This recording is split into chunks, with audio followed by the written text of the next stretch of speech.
So, when I talk to people about meditating, I would say the biggest mental barrier I hear for people to build it as a routine part of their week or their day is that it would take too much time. They're too busy. They don't have time to sit for 10 minutes, 20 minutes, a half hour.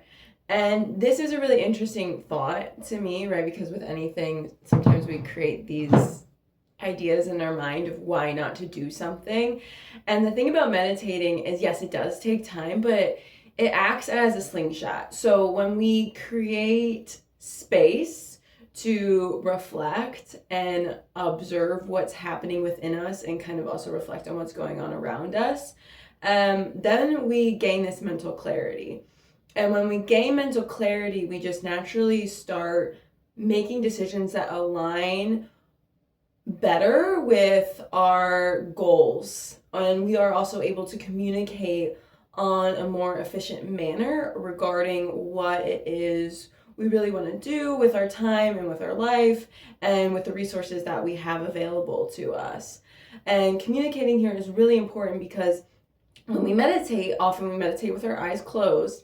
And so it builds strength within our inner eye, our ability to envision a different reality, right? We have to be aware of what is currently present for us, but then we also have to have a long-term vision of, where is it that I would like to go? So when we take that 20 minutes maybe to avoid doing the other things on our to-do list to just cultivate awareness, it acts as a slingshot. So we're pulling the rock back in the slingshot with our meditation, and then when we're done meditating, it propels forward. Versus if we just go through our routine and let that mental obstruction or that mental obstacle win of, oh, I don't have time for that, then our rock just stays right where it is. It doesn't get that slingshot effect of finding that mental clarity, because we also know that, and this is something that comes from like my sewing background,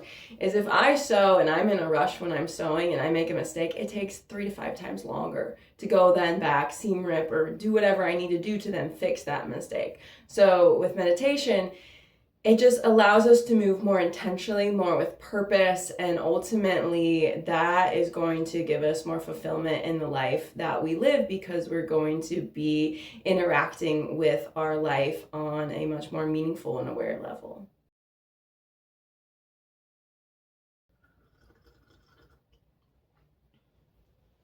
So I was thinking about the Yoga Sutras, which is this very iconic text in yoga that ultimately really is a view into the psychology of the mind viewed from the yoga lens. And they have this concept called samskaras. So it talks about how the mind's job essentially is to roam. That's how we think. It's its natural tendency. But with meditation, we try to kind of slow that roaming. It might not always happen, and so we just kind of sit with what is there. But those more like enlightened spaces of meditating, where one feels more connected to the oneness of the universe, that's when the mind slows down and we get out of like these mental constructs that we call samskaras. And samskaras you can think of like a canyon. So, right, a river carves a path, and our brain, we cycle through a lot of different thoughts. And one thing we don't always think about is that we don't have to believe every thought that cycles through our mind. We get to choose which thoughts we want to believe. And our mind develops these thought patterns, and they become deeper rivets. So like as the water goes through the canyon, it gets deeper and deeper, and this takes time.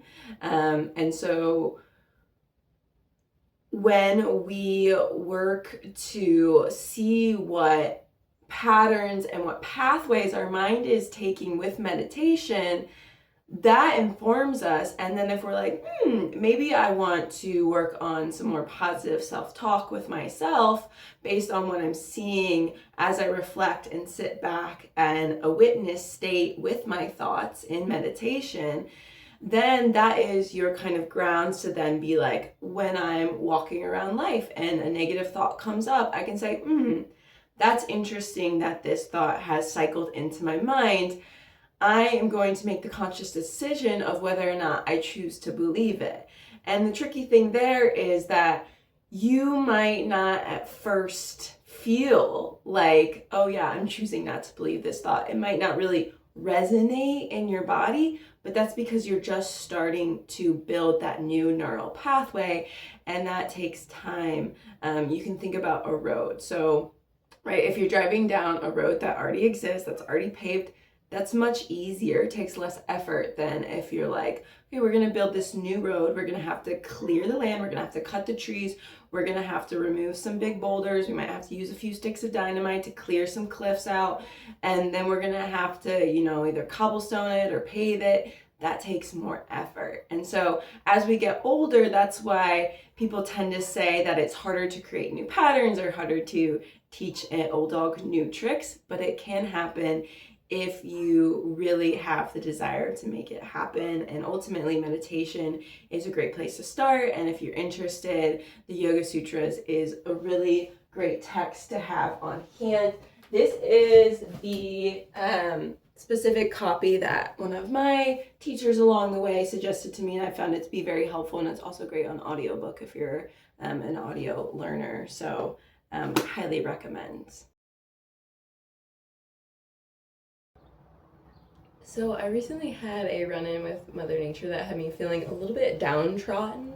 So I dove into my Reiki and yoga books because there's nothing to lift my mood like a little Reiki education. And I went in and I made a list. I found a fact for each sector, Reiki, sound, yoga, all based in scientific evidence to share with you today. So starting off with Reiki from my Reiki in Clinical Practice book, which basically outlines all of the data we have thus far on Reiki, and hopefully that will grow and continue to get more information there. Reiki has been shown to improve heart rate variability, HRV, allowing the heart to respond more quickly and appropriately to the patient's needs. And later in the text, the author goes on to describe a study with 27 participants. The first day they rested for 40 minutes and saw improvements in HRVs. And then on the second day, those same participants received 40 minutes of Reiki and also saw improvements in their heart rate variabilities, but there was a statistically significant greater improvement with the Reiki versus just resting. So that's a cool fact to share. And then with the sound healing, I found this on AARP's website, and apparently in an article from 2016 in the Journal of Evidence-Based Integrative Medicine, they detailed a study of 62 people who received a Tibetan singing bowl meditation, and they noticed significantly reduced tension, anger, fatigue, and depressed mood, and increased feelings of spiritual well-being. So that's great news as well. And then with yoga, I recently got this new book. It's kind of based in the anatomy of yoga. It's called Science of Yoga. And in this book, there's lots of cool facts, but this one in particular is about arthritis. In a 7-year clinical trial, researchers found that yoga is safe and effective in managing both osteoarthritis and rheumatoid arthritis. And after an 8-week yoga class, participants showed a reduction in pain by 25%, which seems like a very decent number to me, along with statistically significant improvements in physical fitness and quality of life. So all great news, all good reasons to try these practices if you've never done them before, or just good facts to have in your back pocket when talking with others. So hope you have a good day, and cheers.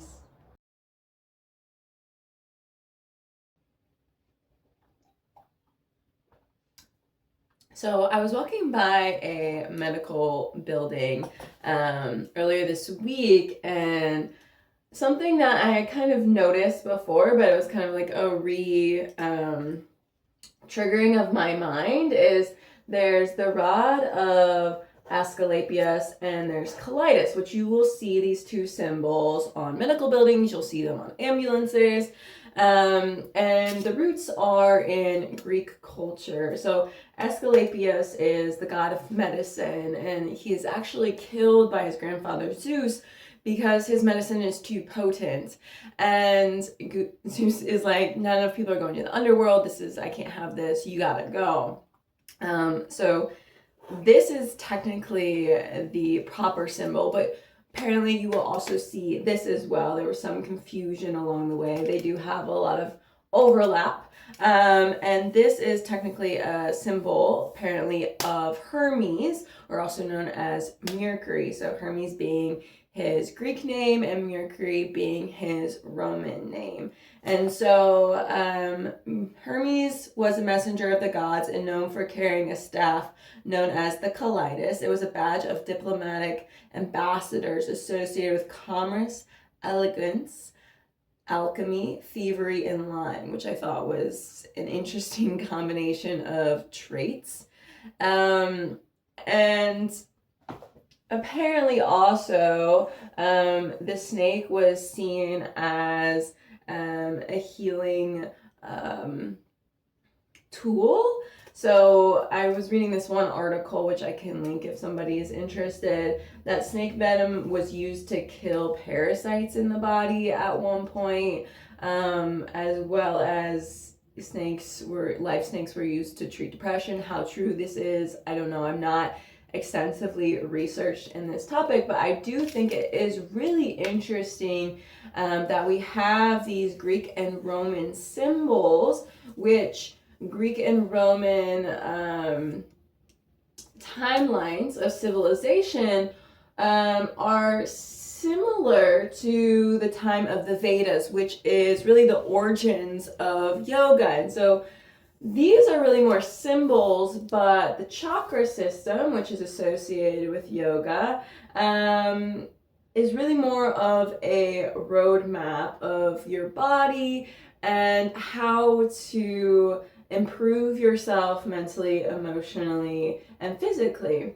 And so we can see here, we have this snake concept in the chakra system. And it's important to note here that we weren't always settled on this 7 main chakra system, right? We have apparently 72,000 nadis in the body. We have a lot of different chakras. The 7 main chakras running along your Sushumna, which is your main nadi, which is a river of energy, and all sorts of different minor energy centers throughout your body. And we have a lot of these really cool historical art pieces down here kind of showing the beginnings of the chakra system, and sometimes there's different depictions rather than what we typically think of today with those 7 main ones. So it's always important to remember to take these things with a grain of salt, and really you have to apply the practice yourself. You have to get that direct experience to say whether, you kind of agree with this or you see this, or, there is kind of a different approach as they're beginning to fine-tune this system. So there is this concept of Kundalini rising, which I have this image here, that there is a snake coiled at the base of your spine. And the base of your spine, there is this root chakra, Muladhara. And Muladhara is associated with safety. If you think about the foundation of a house, if you have a crack in the foundation of the house, that could disrupt everything, right? If that foundation fails, the quality of your roof no longer really matters. So that is why we typically think of energy moving up the spine, though you can work with moving energy down the spine as well, because everything is connected, but typically we work with energy going upwards. And so Kundalini rising is igniting these different centers. Chakra directly translates as a wheel, and is also depicted as lotuses. So it's interesting that we kind of have a very parallel imagery here happening around a similar time period in history. And then so We also, within the chakra system, will see kind of this dual snake, this dual spiral happening as well with the Ida and the Pingala. So we have a really cool piece of art here. And I just found these images by searching chakras and Ida and Pingala on Google. So the Ida and the Pingala are these spiraling energies on either side of your spine, and they represent the masculine and the feminine. So the masculine, it doesn't really matter whether you're male or female, we both have, right, a dominant and a non-dominant side. So typically the non-dominant side of your body, which for most people is your left side, is associated with the feminine because it's more receptive, it's more sensitive. The dominant side of your body, the one that you're gonna, write with, it's doing a lot of tasks, it's doing a lot of demands. And so, right, the feminine being associated with the moon and the masculine being associated with the sun. So within the chakra system is honoring that we all have, right, this receptive, soft, subtle energy, and we also have this more forward, direct, task-oriented energy as well. So it doesn't have to do with, your sex, it has to do with the energies. And so we kind of have an image here that's kind of also seeing the parallels happening here. And what's interesting here with the wings as well, I don't have a good image of this on the sheet that I have here, but if you look at the third eye chakra, which is where the Ida and the Pingala meet at your third eye, that is the only lotus flower that just has 2 petals on either side. So there's some really interesting overlap of imagery happening. And I'm not here to say that these are even directly correlated or that one culture stole something from another culture, because it is possible that there was some overlap as far as maybe through trade. I'm not well researched in this topic. If somebody else has more information, it'd be really interesting to learn more about this.